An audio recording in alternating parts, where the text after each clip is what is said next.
I'm going to introduce our first speaker, and the formal bio, and then I'm going to deviate for a second. So Tony Guerrieri, he's the CEO of Roma Moulding.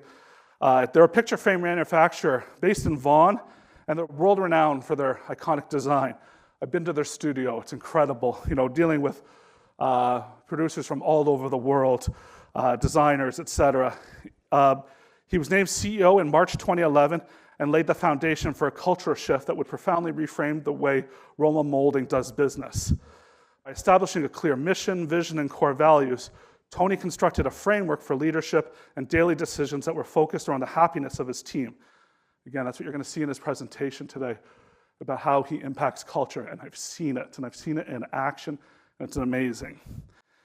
As an ambassador for the workplace culture and happiness, Tony's mission is simple: to help companies build happy, winning teams.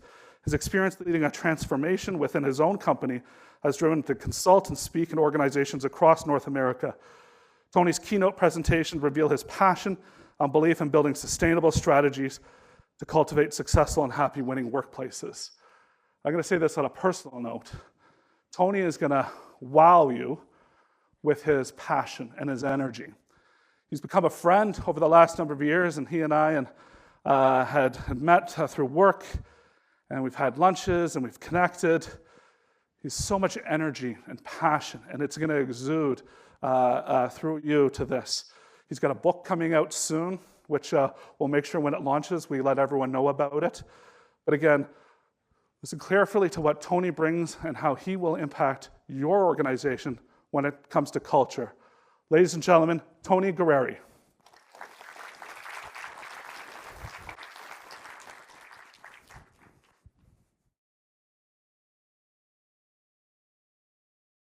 All right, good morning, everyone. I love how Chris built me up. No pressure there, Chris. Thank you so much. But the fact of the matter is I'm really excited to be here. That bio is totally true. I'm a practitioner. I'm in the field doing it. This is not going to be some book report regurgitated, from 5 different books. This is me in the field, in the trenches today. Like later today, I go back to my office, back in the trenches with probably the best team in the country, and just going for it, every day. So that's context for a little bit about what you'll hear, a little bit about me. I want to dive right in, and so honored to be here today. Chris is a great friend. We built this great friendship and partnership over the last few years. And when he asked me to speak at Shift, I didn't even, bat an eyelash. I thought this is so in line with who we are as a company, who I am as a person. And Chris, if you know him personally, beautiful heart, just a beautiful person. So I got a lot of stuff I'm going to talk about today. I got to jam it in because they only gave me 30 minutes. And there'll be a Q&A shortly thereafter, so excited to do that as well. So I want to start off by telling you folks a bit about what's happening in my life, to give you some context. So I'm probably in the best shape of my life. I'm 46 years old. I just ran a Spartan race on Saturday, and it completely kicked my butt. I thought it was going to be easy. I had trained, but certain things in life, regardless of the training, regardless of the endurance that you try to build, doesn't matter what you eat, it still has a way of really kicking your butt. And so this year, we're 5 months into the year. We're in May, and on the drive here, I was reflecting on the many goals I have, and I have many of them. And one of the goals was to be in the best shape of my life. And while I am ever at 46, I'm not happy with where I am. My goal that I wrote down in January is there's a delta from where I am to where I want to go. And no matter what I'm doing, I'm trying, I'm working very hard, I'm eating very good, I'm working out a lot, trying to keep up my physical activity, getting sleep, lots of water, but I'm not where I want to be. And this morning is the beginning of a 16-day cleanse. Anybody in the audience ever do a cleanse? Show of hands. Okay, so probably 50% of you. So I got to eat like grapefruits, black coffee, and the most disgusting thing, tomato juice. So I don't know if you guys like tomato juice. I absolutely hate it.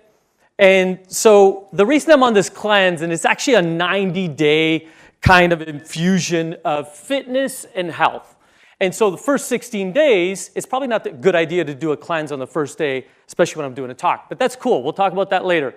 The fact of the matter is, I'm running on grapefruit, tomato juice, and a black coffee. Now, having said all that, I really wanted to amp up my game. And so what I did is, I've subscribed to this adage that if you want new results, you can't do the same things. And we all know that, right? The definition of insanity, doing the same thing, hope for different results. And we all do it, by the way. We're all guilty of it. I'm just going to work a little bit harder. But if we want really deltas, if we want real big shifts in the way we look, if we want a bigger chest or arms or legs, or we just want to feel the best or run, a marathon, that delta, those small deltas, they might get you there, but the likelihood of success is not really great. So this talk is, I want to really open up whatever you might have locked in your brain right now as a goal, and we'll go through goals in a second. My hope is that two things either happen today. I either irritate the heck out of you, which is good, or I either inspire the heck out of you. And by the way, I have no control over either. I don't. I'm just me.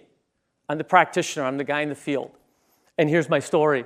So I signed up for this cleanse, this 90-day thing, and I got the cleanse, and I'm like, how am I going to eat this? And I was all in my head about it.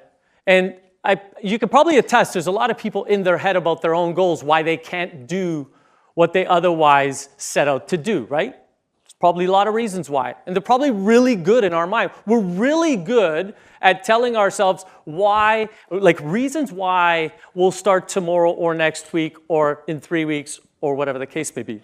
We're really good at it. We're actually masters at it. And so I wanted to take a new approach, producing new methods. So I want new results. So I tried some massively new methods. And I hired this fitness kind of coach guy who put me into this massive group. I think there's like 150 people in it from all over the world. And we're all doing this juice thing. And it's this whole thing. And so 2 days before, when was this? We're Tuesday, I called the guy and I said, listen, what can I sub in? What can I sub in for tomato juice? Because I hate tomato juice. Does that sound like logical ask? It's not unlogical. What can I substitute for tomato juice? Because I said, listen, I hate tomato juice. I just despise it. It's not really good. It's not my deal. So I put it out there. Bing, comes back in the app. What he told me, hit me right here. What he said was, and by the way, I don't know this gentleman. He's not AI, so he's real. But I don't know where the heck he is. He could be in Australia for all I know. He wrote, suck it up. Suck it up. He said, everybody does the same cleanse. It's 3 days of tomato juice. Get over it. How do you respond to that? You can't suck it up. I just learned it 2 days ago. My talk should be suck it up, but I already had a talk. There's no response to suck it up. My only response was, LOL, called my wife, babe, we need to buy some tomato juice. And off we go, right? Because in our minds, folks, our minds are incredible. It tells us why we should do something. It talks to us. It gives us these really great narratives as to why we shouldn't eat, whatever it is, or why we should eat chocolate or pizza or whatever the heck else we shouldn't be eating for whatever reason. Our minds are so powerful. And so out of the gate, I want to ask you, because I want this to be interactive. It's much more fun than me just standing up here. So first question I got, and I want to see all participation. How many of you have goals? Show of hands. Show of hands. Oh, wow, amazing. Of course. It's good 95% of you that I saw. Awesome. My second question is, how many of you who raised your hands have them written down somewhere? Okay, I'd probably say 45% of that. Cool. And how many of you know someone who knows someone who's given up completely on their goals? Can I see a show of hands? Thank you. Thanks for your honesty. Now, that could be you. That could be your coworker. That could be your family. It could be your spouse. It could be your kids. Maybe they're going through tough times. They don't feel like anything is possible. I think the world's a tough place right now. Being 20 years old right now, looking forward's got to be daunting. We put down these millennials, but, let's put ourselves in their shoes. What are they really, when they see everything, might seem very daunting to them. But this one hurts me the most.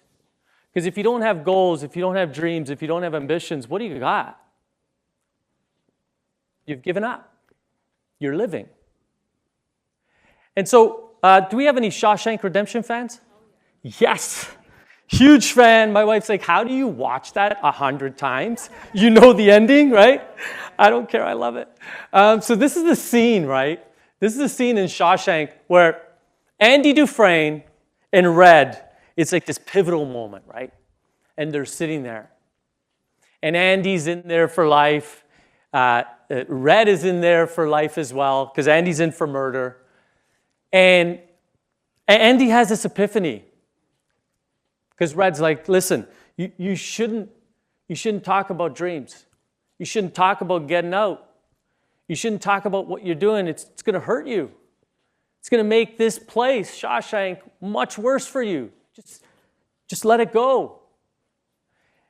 And Andy turns to him in those famous words and said, you either get busy living or get busy dying. And for me, maybe secretly I want to continue to hear that because I live to that. And that really is the road between goals, ambitions, and dreams or not. It's hope that something could be better, bigger, or not, or succumbing to what the world is throwing at you. So this is my family, folks.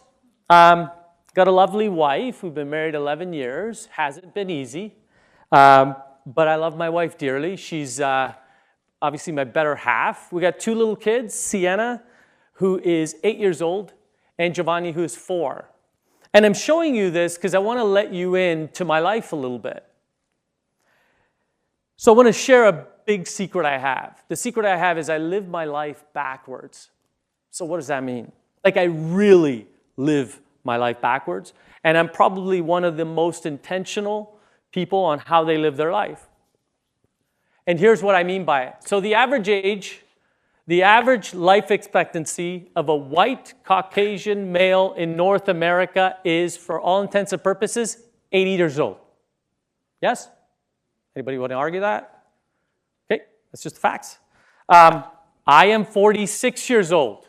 So I've consumed 46 years on this planet thus far, leaving me 34 years left. That's how I play the game. Now, 34 years is 34 summers, is 34 Thanksgivings. Now, I always believe anything over 80, God's given you some bonus time. And by the way, you're not guaranteed 80. So for the folks who are younger than me, you might have a little more time. For the folks who are older than me, you know where you stand. But I use this to live intentionally. I use this not to have, we'll do that next year or next month, or maybe when things get better or not. Because the one thing I can guarantee you is everybody in this room at some point will, die. Now, depending on your creed, right, whatever you believe, God bless you. I mean, I'm a Christian. I believe, there'll be beauty into affinity. But for the time here, we can all agree that at some point this is our fate. And imagine if we continued to have this in our face. Imagine if we continued to be reminded. Now, my family hates that I remind them. Now, I can even tell you how many months. It's roughly about 420 months I have left, about 1,620 weekends left, and about 300,000 hours left till 80 years old. Now, you might be saying, why is this guy showing a cemetery? He's the opening keynote speaker of Shift. Chris said it's supposed to be inspiring, and I promise you it will be. but I got to share the reality. Because, by the way, this world doesn't love to live in reality. It loves to live in a varying segment of reality. But the reality is this. Click. So what did I do? If that wasn't enough, what I did was to help people live so intentionally, we created a poster. So this poster is your life in years. And I call it Living My Best Life Poster. And so there are weeks and years. Very easy. Every week, click. Thank you. Every week, you put your little marker and you click through. That's what my life looks like if you're going for 80. Now, if you want to go for 100, God bless your heart. But the reality is the averages are 80. I do this to create intentionality. I do this in my office to create intentionality and to create a sense of urgency to get things done today, not next week, not next month. Because as we sat here, we started to see about 90% of the people, 95 had goals in here. About half of those wrote them down. It's eerily accurate when I do the research. About 80% of North Americans have goals. About 40% of those write them down. The staggering stat, the number of people who have given up on goals, was so staggering, I'm not even going to share it.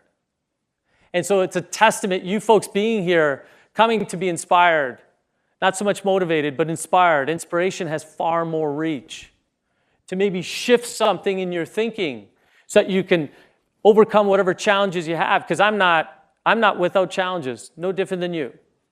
We all have challenges as we sit in our seat. Maybe our parents are aging. Maybe our spouses are sick. Maybe our kids are sick. I don't know what it might be. Maybe you can't make your mortgage payment. Maybe you're dealing with family who are going to be evicted. I don't know. But we all have something. And I hope by the end of this, there's some real tangible action that you could take. Because I don't want to just stand up here, kind of be inspiring. You go, he was cool. Like, I want to give you nuggets. I want you to walk away with a suitcase of things that you could use in your life, primarily around goals and achieving whatever you want to achieve in your life. Cool.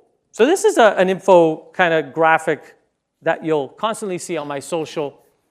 And it's this thing that I like to refer to that's actually holding us back. Because I'm in this space about, I know people who want to get things done. I know all these people, but they're stuck.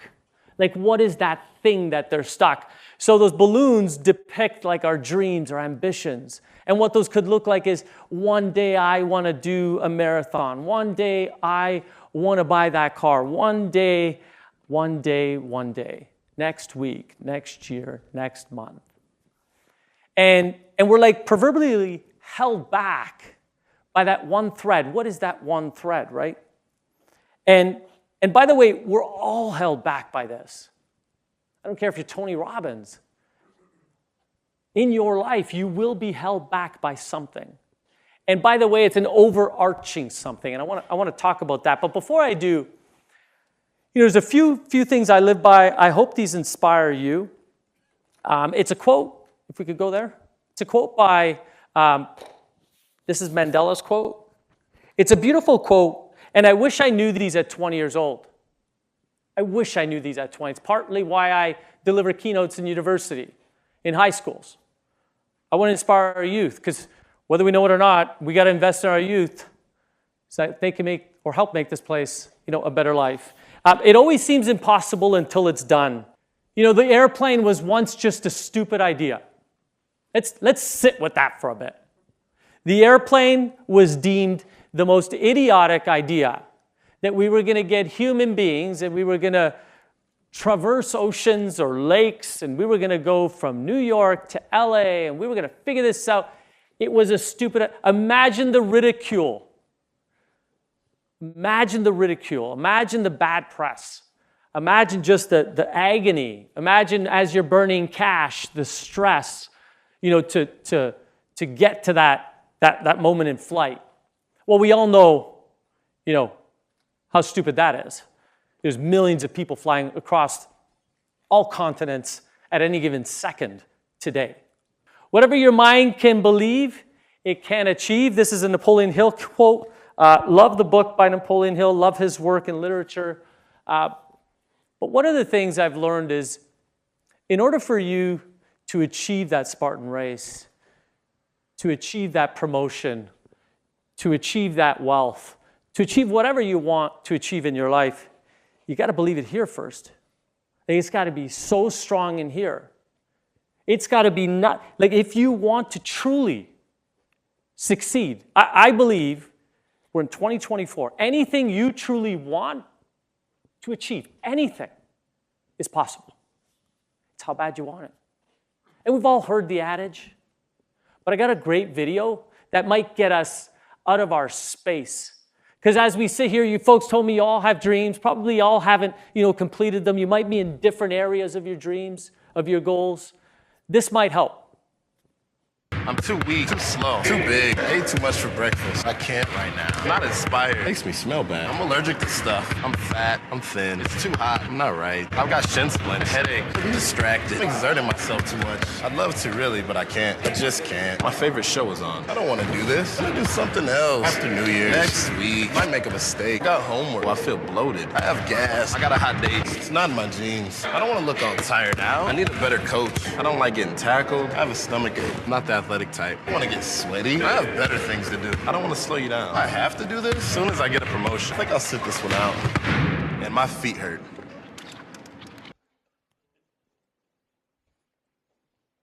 Anybody still making excuses? What I find amazing about athletes like him who have adversity, they have a different mindset. See, because they start already with some limitations. But there's something magical about the way they're able to overcome it. Like their fortitude. And it's all mind game. It's all the strength that they possess in the mind. And it's also a lot around who you hang around. Who is around you?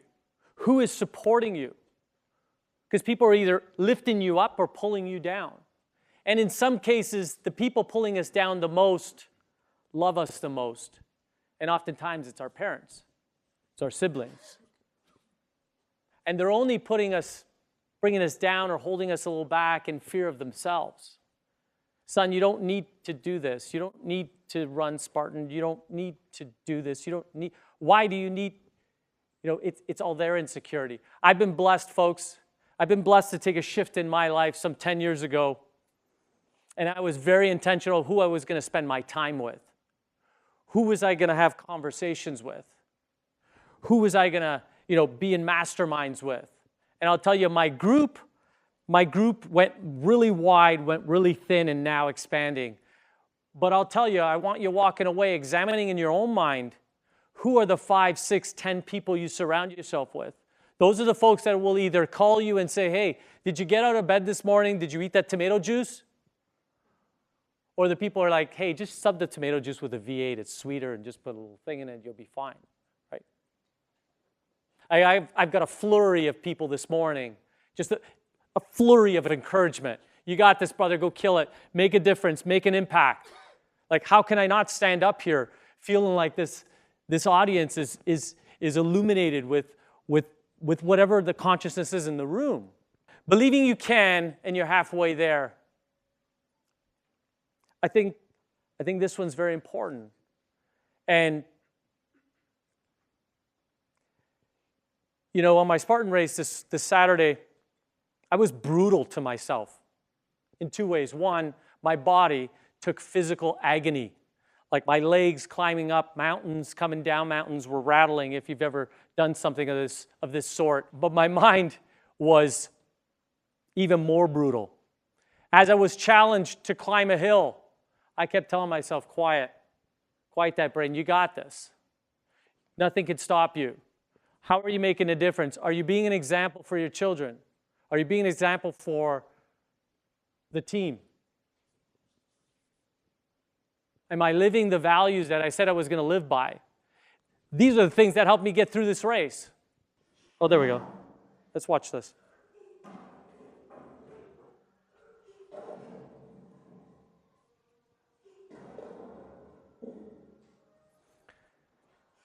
See, we keep trying. And that's good. But sometimes we need a little help.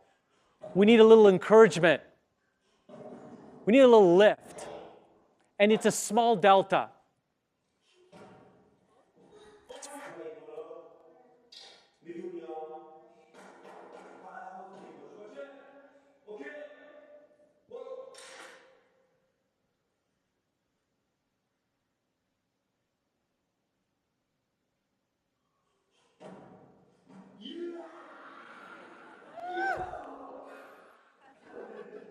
So I don't know about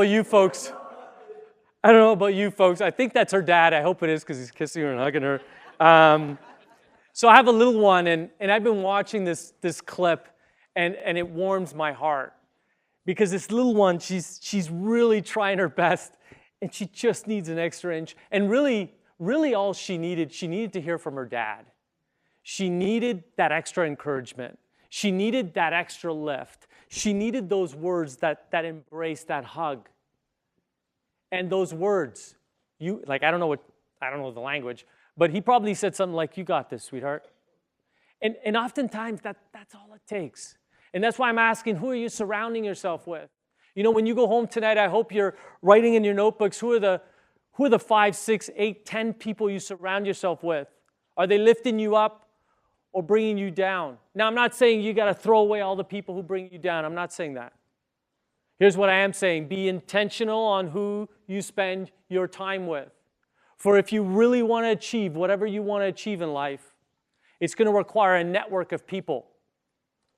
It's going to have you work with people who have either A, already achieved that goal that you want to achieve, or B, up to huge things that scare the crap out of you, but yet they're doing it.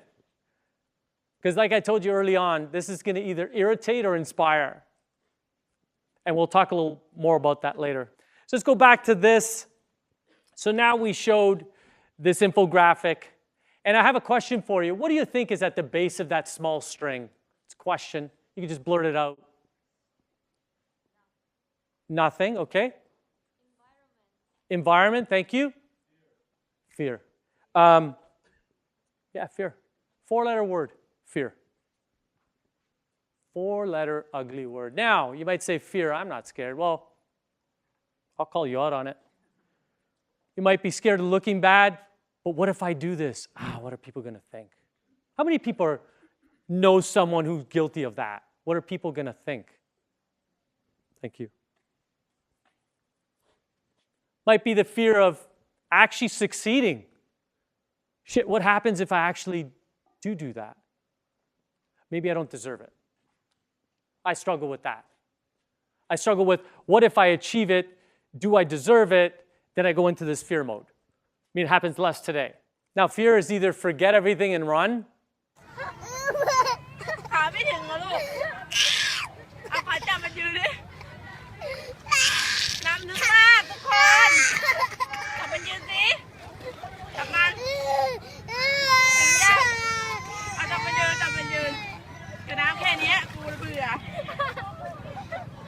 Nothing to see here, folks. Nothing to see here, folks. I love these little videos. Like, I'm the guy at home. I'm cracking up when I see these. And so I played this for another group. It's actually a little Filipino boy with his family. I just thought it was hilarious. But how many times are we caught into that? It's a great little thing. Forget everything and run. This hurts. Stop. I'm too tired. Stop. I got a headache. My legs hurt. I'm overweight. I look stupid. This is dumb. People must think I'm an idiot. Dream, crash, burn, and you don't move. That's the scary part. Or it can mean face everything and rise. And folks, I didn't make these things up. I'm just bringing them to the surface. You know, one of the best things I've ever done is get on the circuit of Spartan racing or any type of endurance racing. It's a mental game. Like, I'm brutal to myself, the mental fortitude to overcome whatever challenges are in front of us, because whether it's barbed wire, cement blocks, or you're on some monkey bars, life's going to punch you in the face. And Steve Jobs has this amazing quote that that states, if you get a punch early on in life, consider yourself lucky. And I never understood it early on until I got the big punch in my face. And I've had it, and we all proverbially had this punch in the face. Punch in the face could be a divorce. Punch in the face could be losing your mom or your dad. Punch in the face could be getting terminated from a job, losing a big opportunity, whatever that may be. You know, in that moment, it's horrific, right? But what you do inside post that moment either makes you stronger or you just stay where you're at. So while I'd like to tell you that, you know, my life is all this beautiful green pasture and everything's perfect, and Tony, you have a strong mindset, you know, you have 300,000 hours left, 420 months left, like you got this thing, like you're motivated, you're in shape. Yeah, it's not like that. There's still challenges. I get one new one every day, especially being in business, but especially with having a young family. So this is where I want to take you to my journey as becoming CEO at Roma Moulding. I became CEO at probably the worst time in our company's history in 2011. It was post the global financial crisis. And folks, by the way, 80% of our business is the United States, so it's in south of the border. And the global financial crisis, click, was horrific. We saw Lehman Brothers, you know, get decimated, and people were crawling back. We had people losing their homes, and we're in the picture frame art business. We do fulfillment of art, specifically online, but we also do it to galleries and frame shops and interior design firms. So if you see a street that has 18 out of 25 homes for sale, they're probably not buying picture frames. They're probably buying like beer and alcohol and whatever substances to somewhat numb the pain. TV sales went crazy. People want to watch football, drown their dreams out, right? But they weren't buying our products. And the stock market was going down. So not only was my business in the tanks, my financial portfolio in the stock market was plummeting. We were hemorrhaging millions of dollars, and we had lost our way. And we had found ourselves in our business trying a lot of the same things, hoping for different results, even though we knew not to do it. But when faced with fear, you will become bewildered, you will become disoriented, you will somewhat not act rationally. You won't. And so what did we do? Oh, this is me. This was a photo of me as CEO. And, you know, back then, every other day felt like this. I wanted to, you know, run into a brick wall every day. It was tough. It was tough terminating people, laying people off. It was tough clawing back the business, cutting all costs. We had lost our way. We had put people last in our business. We had put profits first, even though there weren't any. We did things quintessentially wrong. And so here I am with this fork in the road. Where do I go? Do I forget everything and run? Or do I face everything and rise? And thankfully today, you know, back then, we faced everything and rised. And I put my armor on, and we figured it out one step at a time. And so the first thing we did was we went to Las Vegas. And yes, we did go to Las Vegas, but not for what you think. So I was doing about 50, 60 flights a year. Folks, I thought pain equated to success. Like if there was no pain, you were not doing well. And so I was doing 50, 60 flights a year. We were doing Las Vegas 4 times a year in trade shows. I would spend 2 weeks in Las Vegas. That's a death sentence to anybody. And I don't care who you are, 2 weeks in Las Vegas. There is no chance of ever doing that again. I now stay off the strip. I can't even get on the strip. But the fact of the matter is we were in a trade show, and the trade show was completely empty. Remember, it was post the global financial crisis. We were in there, and I was just recalling the costs of the day, what we made, and I was just sweating. I was not having a good time. And so the leasing agent of the building came and said, "Hey, Tony, I'd love to take you for a drink tonight. You look like you can use a drink. We're going to go to dinner. It's about 5 of us." We went to dinner with 5 different companies. And so we went to this place. I don't know. It's a nondescript place. We opened a bottle of wine, had a glass, and I befriended a woman in front of me. And we talked about life, and we talked about business, and I talked about how I hated my life and hated business and hated people, and we had to cut. And she's like, you might need a bit more wine, right? But the fact of the matter is, she said, there's a different way. And she handed me a book. Folks, it's like a movie. I don't know about you, but I don't go to dinner every day and people hand me books. So she handed me a book called Delivering Happiness by Tony Hsieh. Anybody read in the audience? A few? Cool.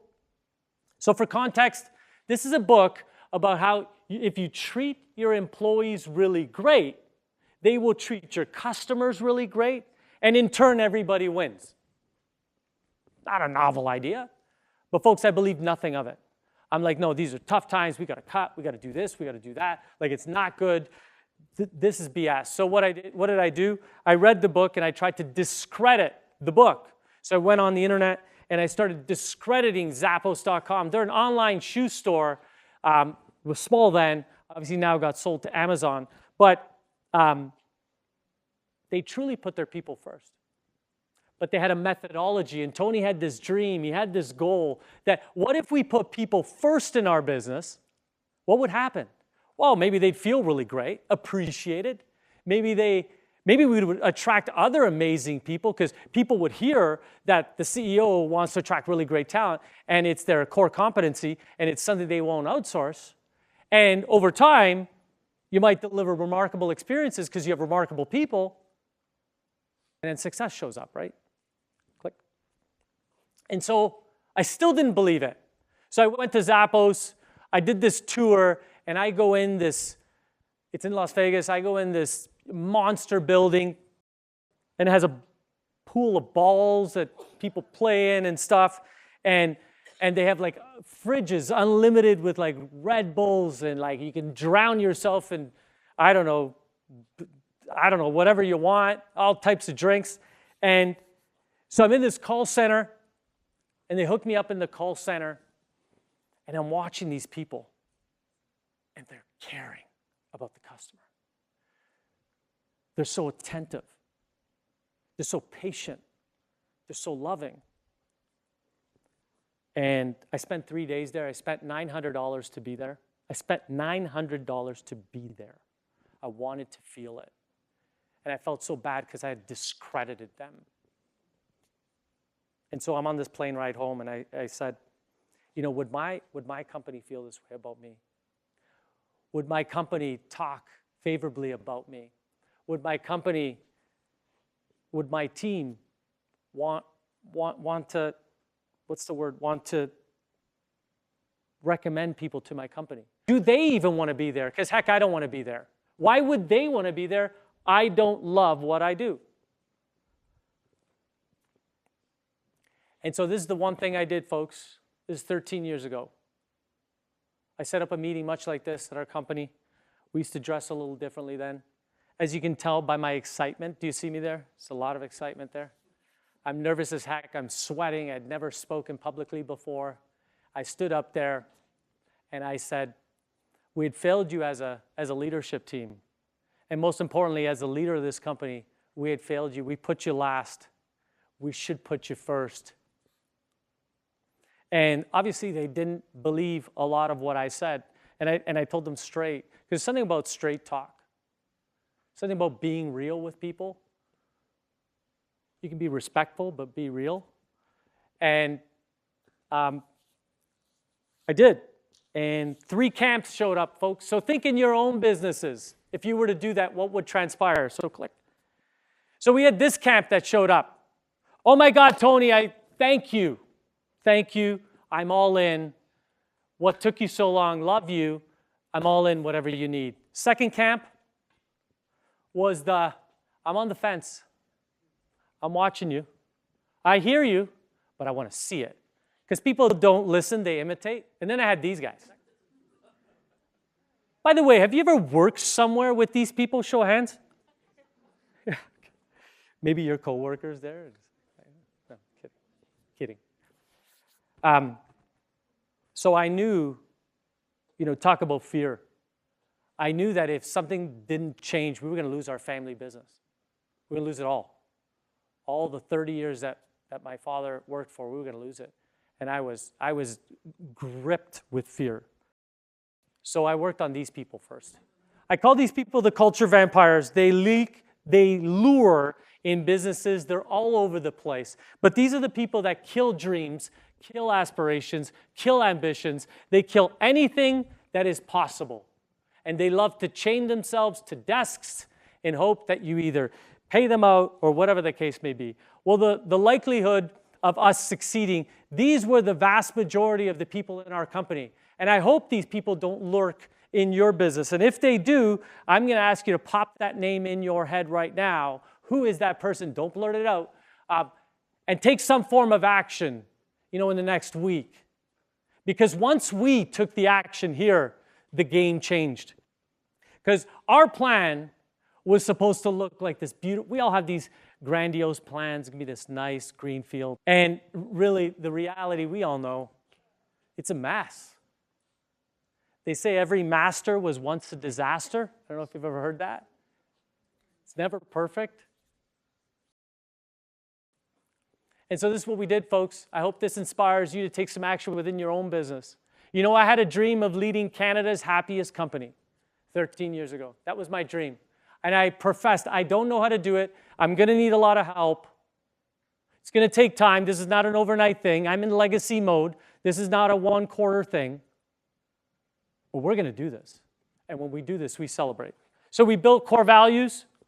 We created an incredible, inspiring mission. This is the benchmark in our company. If you call our company, if you buy something from our company, if you return something, we make you feel, we aim to move, inspire, and wow you. One of all three. And if we do all three, there's backflips in the office. So we create a compelling mission statement. We also created core values to live and breathe by. We hire by our core values, and we also fire by our core values. And we're unapologetic for it. And what we believed is that if people loved what they did, they forget they're working and actually just get into the moment. If you blur the lines between work and play, you're not constantly seeing a flood of people at 4:58. Or in today's day, maybe clicking out at 4 p.m. Because folks, whatever you're trying to do in life, whether it's a keynote, whether it's a Spartan race, whether it's transforming your company, whether it's being in the best shape of your life, it's small baby steps over a prolonged period of time. And I hope that you get this today, even if I hit one person today. If you're struggling with whatever goal, write them down, have progress reports, celebrate along the way, and be nice to yourself. Some other things we did is we celebrated the heck out of every little achievement.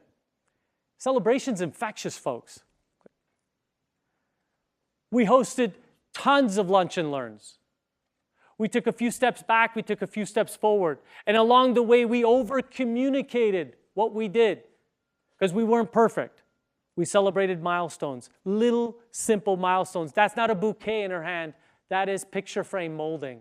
And she still has it to this day. We did a lot of product development, over-communicating because we have facilities all over the place. And we now host tours. As a result of what Tony Hsieh and Zappos did for me, we now host tours for people of all different types of businesses. We've hosted tours for dentistry companies, insurance guys. Who else did we do? It is a cross-section of companies. For the entertainment business. Cross-section of companies to say, how did you do it? I want to see it, feel it, touch it. I want to be real. And we offer tours for that. We still host all hands meetings, so we shut our company down 3 times a year, folks. If you really take communication seriously, if you really put people first, you got to show them, not tell them. So we shut our company down 3 times a year for 2 hours, similar to this. It's live streamed over the internet, both for all our facilities, but also for our competition. It is the best magnet to attract the competition to join our team. And then we overinvest in learning. We host leadership conferences every year. We overinvest in the leadership because I'm one guy. We have a plethora of leaders who then have to disseminate. And we got so much, greatness going that it's infectious. Remember, I told you, you're either irritating or inspiring. This is one of our facilities in Italy, of all places, where work is very different. And they're so infectious. And they're like, Tony, we want one of these shots with you. We're feeling the love. Let's do this together. I don't know about you, but what do you think is going to come out of that factory? When I call them and it's a rush on a Friday night and they got to stay back for 3 hours. And last but not least, as a result of hitting your goals, and this is why I want you to see this, as a result of hitting your goals, your ambitions, and today we're a far better company. We're a great place to work. We've won almost every award, and that's really great. And that made me happy back then. But today, what makes me the most happy is when we look at our team and they're doing the things that you otherwise, as an entrepreneur, as a CEO, wish they did. They're doing it and some. And they're shocking the heck out of me. And really, I'm trying to work myself out of the business. And folks, I'll tell you, they're doing some of the best work of their life. And as a result of that, we generated revenue. We're growing. We're highly profitable. We're attracting incredible talent. We're attracting incredible customers. One customer I could share with is, if you bought anything from Wayfair Canada, anything on Wayfair that is art related, it is all coming through our factory across this beautiful country. Like, that feat is amazing. Now, you should know that if you buy the art, it's infused with happiness from this team. And I would say, lastly, when you're succeeding, you get to give back. And so we created Roma Wish, where we do mission work across, whether it's the backwoods of Mississippi, or whether it's a soup kitchen that feeds 3,000 people in New York City, or it's Haiti in an orphanage. We're able to do this with our team and further inspiring both our internal customer base and our external. And so as we loop this together, folks, I hope that whatever dream you have locked inside you, think of it as a quiver, and you have your arrows. And sometimes you're doing everything you can, kind of like that little girl, and you miss. I'm going to say, don't give up. Surround yourself with great people. Be nice to yourself, but don't buy some of the BS that your head will tell you. If you can have this mental picture in your head, we all want the summit, but you got to start somewhere. I'm 16 days into a cleanse of a 90-day program, and it starts with that one foot in front of the other. And I hope today's talk inspires you, whether it's through a Spartan race, or whether it's through analyzing your dreams and ambitions, or whether it's, taking that leap of faith, surrounding yourself with the right people. I'm here to tell you it's possible. I'm not the prof in the room, I'm the practitioner. I'm the guy in the field right now doing it. You're still going to get punches to the face. It's going to happen. But make sure your goals are made known. Make sure they're big and they inspire you. And if they scare you, it's good. But have friends with even bigger goals. And so as you drive off today, I want you to look at your windshield. The windshield is huge. And you have this small rearview mirror, right? Because I think we're constantly looking back. But why the windshield's so big is it's important to keep looking forward. Who cares of what happened in the past? It doesn't exist. Oh, but I tried that, it didn't work. Oh, but I did this. Oh, last year. Forget about it. Today's day one.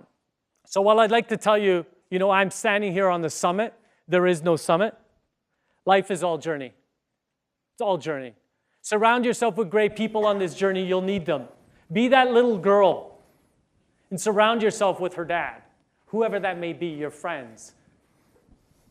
And so as I close, I'm reminded by people who have come before us.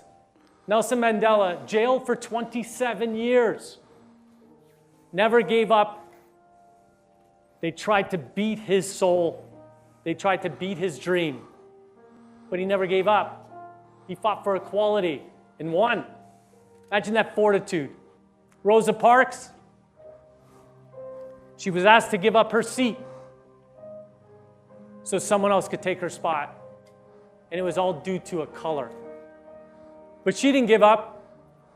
In 1955, she began her own boycott around this and started a movement. Einstein, for his theory of relativity, which I don't know nothing about, but I know that it's helped shape our space exploration. understanding our universe a little bit better, time. And last but certainly not least, one of my favorite, Martin Luther King, whose dream was so big. We're going to end segregation. Like there were signs where black people can go to the bathroom and where they can't. Where they can go on this bus, but they can't go on that bus. Imagine the ridicule, the death threats. Imagine the ridicule his family got. But he prevailed. Now, it cost him his life, but he knew, and his goal was so big, his dream was so large, that he wasn't going to stop. Because it wasn't about him at that point. And so I hope that while you're sitting here today, as you're hearing some of the tales that I've shared, these are real life experiences, these are not book reports, as I stated early on. Whatever dream is locked up inside of you, whatever you've written down, declare it. Call someone. Share those dreams. Don't stop. Don't forget everything and run. Face everything and rise. The world needs people like you who are taking time out of their day to become better, to get inspired, to make this world a better place. Because we all have families, we all have loved ones. And so I hope today this inspires you to take a step, one step in the right direction. Don't make this be a talk that just inspired or just motivated, but rather inspired some action. So in summation, I hope this did not irritate, but rather inspire. And I'm so blessed to have this opportunity. I'm Tony Guerreri. Thank you very much.